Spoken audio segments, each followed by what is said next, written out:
Welcome to the Society Pod, a podcast for entrepreneurs, marketers, and leaders. Here's your host, Jessica Yarmy. Hey there, everybody, and welcome to this week's episode of the Society Pod. This week, we're doing something a little bit different. It's just going to be me. One of the podcasts that I listen to religiously is the Ed Milet podcast, and he does solo episodes every now and then where he just riffs on something that's top of mind with him. And so if Ed could do it, I can do it. One of my motivations around starting this podcast was just to share my network, share my learnings, and just give myself a way to even get the sense that I'm paying things forward and sharing lessons as I learn them. This topic today is just going to be something that is not really a lesson learned, but it's really something that I'm currently working through myself. So it's a little bit of a lesson in real time, but it's been on my mind a lot. And I feel like if it's on my mind, it might benefit some of you guys to hear about it. So I just recently got done with reading, or I'll say audiobooking, Tim Grover's book, Relentless. Tim Grover was the personal trainer, physical therapist, mindset coach even to Michael Jordan. And his book on Relentless talks about his work with Michael, with Kobe, with Dwayne Wade, and just kind of goes through a lot of these different mindset tricks that you have to work through in order to be great. And he said something in the book that as I was audiobooking, I literally paused the audiobook and recorded my own voice memo to come back to this idea later on and explore and dig into on my own. But he said, in order to have what you really want, you must first be who you really are. I really feel in this moment that I don't have what I really want yet. There's a next level for me that I'm trying to work toward, trying to unveil. For whatever reason, it's like 2 steps forward, 2 steps back, 2 steps forward, 2 steps back. And I love that quote. In order to have what you really want, you must first be who you really are, because it puts the onus on me to figure it out. I think a lot of times we could point to external factors. When I get this title, when I get this funding, when I get this relationship, then I will be. This framing really says, be who you really are, and it will come to you in a way. I think my control freak brain connects to that idea of I am in control of this. So then it opens up the question of what am I doing or not doing in myself that's holding me back? And how often is it that we are the reason that we can't move forward? We are the self-sabotaging element to our own story. One of my other contacts said to me recently, his framing, he asked me, like, what makes you an anomaly? And he said, my success is going to come from leaning into what makes me an anomaly, not what makes me same. I'm not going to stand out in a sea of likeness. I'm going to stand out in the thing that makes me me. And so it's a similar question. It's a similar idea. It feels a little odd to be 45 and to be thinking through, who am I? Shouldn't I have this all figured out by now? But I think in a way, if we're doing it right, self-exploration, self-development, it will always evolve. And until we die, at least until I die, I want to keep evolving, and I want to keep growing, and I want to keep learning, and I want to keep uncovering. There's a saying from how Michelangelo used to carve. He would reveal what was actually inside the stone. He never looked at it as carving a sculpture, but he looked at it as revealing what the stone was. Maybe it's a similar idea as we're working on ourselves. There's something great in there year after year after year. It's like chiseling away at what doesn't help, what doesn't belong. I want to give you kind of the process that I'm working through right now, and I don't know if it's the right process, and it doesn't come from anywhere other than my own brain. So I don't know if it's air quotes correct to follow this, but I'm giving you really the process that makes sense in my mind and how I'm trying to like take that quote and use it to take control of my own learning and to dig into this idea further. So the process that I'm working through has 3 steps. And the first step is very simply define you in air quotes or in just bold letters, whatever that. It's a very simple idea, but we are very complex creatures, right? And we do evolve over time. I've taken all of the self-assessments, right? The Enneagram test, the Myers-Briggs test, the Strength Finders evaluation, and I'll link some of them in the show notes because I think those are always good places to start. I do feel like whenever I'm filling out a personality test or an Enneagram test, I'm filling them out from a certain version of myself. And maybe I'm filling it out from a biased best version of myself. Unfortunately, I think what happens with me and maybe some others is there's the version of ourselves that we want to be, and then there's the version of ourselves that creeps in and sabotages or gets in the way of us becoming our best selves. So maybe my Enneagram sits with my best self, but then what else is blocking that from being? I think it is important to have that kind of baseline as a starting place, but then what do we do?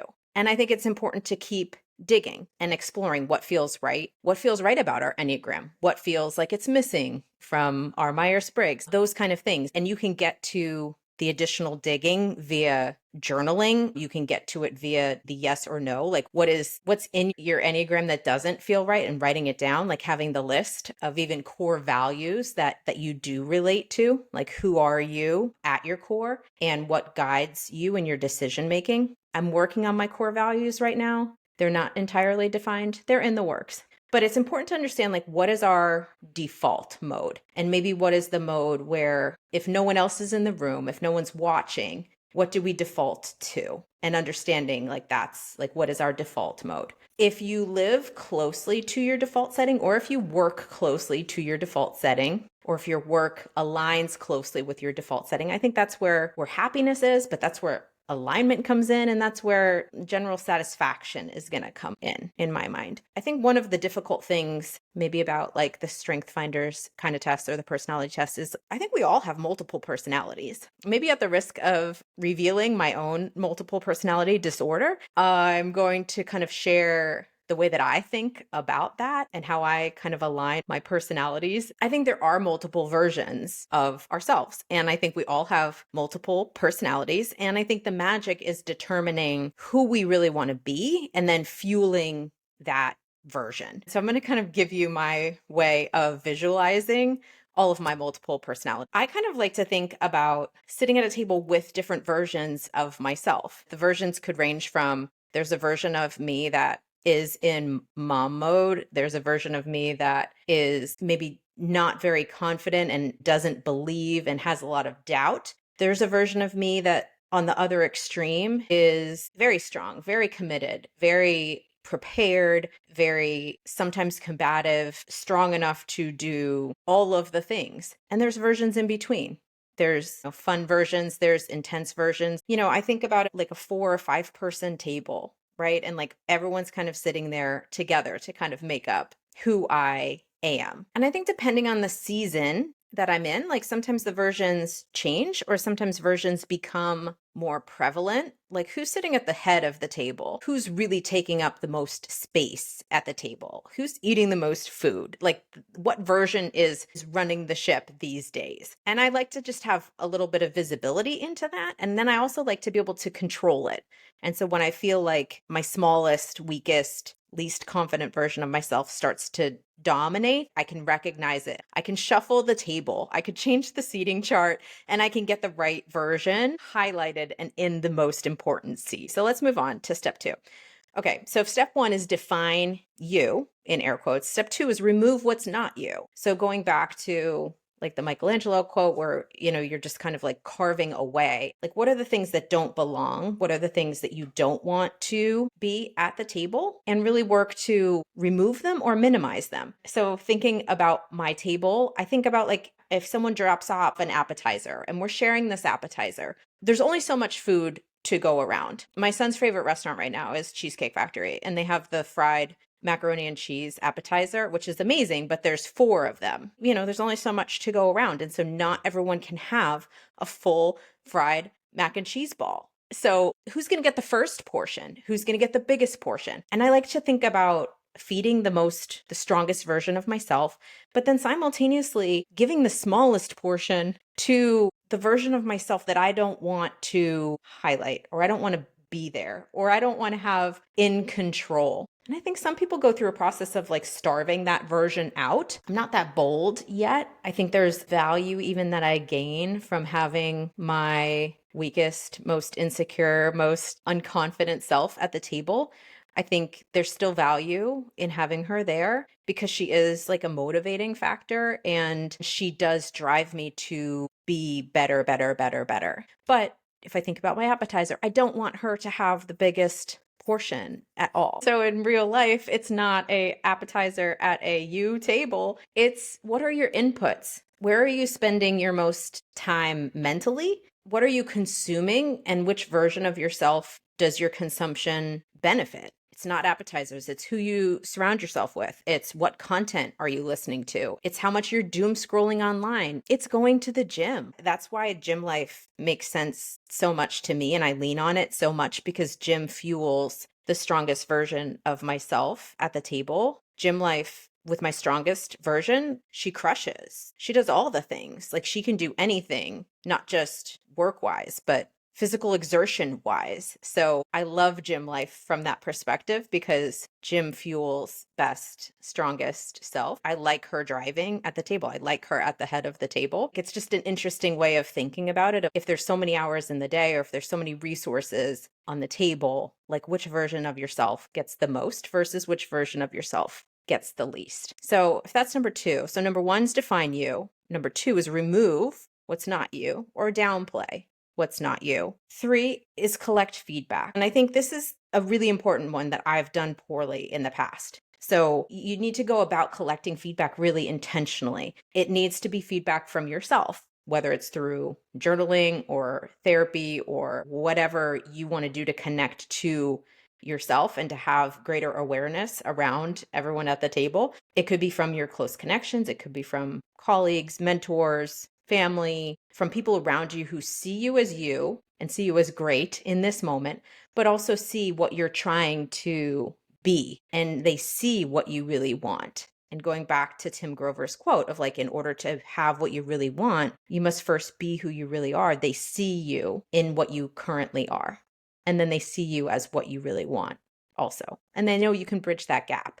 And so getting feedback from those kind of people in your life. In an ideal scenario, you collect that feedback and then you start back up at step number one of defining you, because someone might say something that opens your eyes a little bit. And sometimes we need that perspective, right? It's hard to see ourselves and it's hard to evaluate ourselves. And so you take that feedback up to your first step of defining yourself and you're like, yes, this makes sense. I'm plugging this in. Ideally, we're in this constant positive state of evolution and growth between these three steps as a cycle. But I'm going to share this one watch out because it's definitely bitten me in the past and I'm now still at 45 trying to correct it. To me, feedback is an odd thing, especially if you come from a people-pleasing background. Our tendency is to listen to the feedback, and regardless of where it's coming from, regardless of the accuracy, we try to apply it. You assume all feedback is correct. You assume all feedback is for you, and you try to take that feedback up to the step one where you're defining yourself, and you create or you amplify a version of yourself that is not the one that you want to be leading. I've been thinking about feedback a lot, and I've been thinking about how to give feedback better. And then I've been thinking about how to receive feedback better, what feedback to receive and apply versus what feedback to receive and file. I won't say ignore, we'll say file. I think there's a difference between seeing something in someone and offering feedback that they should amplify that or lean into it is one thing. Like saying, I see you being really good with people and you should lean into your people skills more. Or I see you having organization and detail oriented as a superpower. You really have an opportunity to build on that even more. That skill or that like aspect of you is really going to take you places, like that kind of feedback. And there's a difference between that and saying you should be more blank. You should be more like XYZ, whatever it is, where it's not something that currently exists, but the feedback is that you should go and create it. It's something that's not there, but the feedback is that you should go create it. For me, that feedback was you should be more approachable. You should be relatable. The interesting thing over time that I've seen is hearing that feedback. I have gone back up in my process. I've gone back to step one and I've defined a version of me that is more relatable, and that is more likable and that is softer and that is less intimidating. So for me, I have received that feedback and I have taken it back up to step 1 of defining you. And I've defined a brand new version of myself that is more relatable, that is less intense, that is less intimidating, that is more approachable, that is more of a rule follower. She's quieter. She's a listener. She's a people pleaser. That version that I've created sits right next to the strongest version of myself that I want to feed. And every time I move a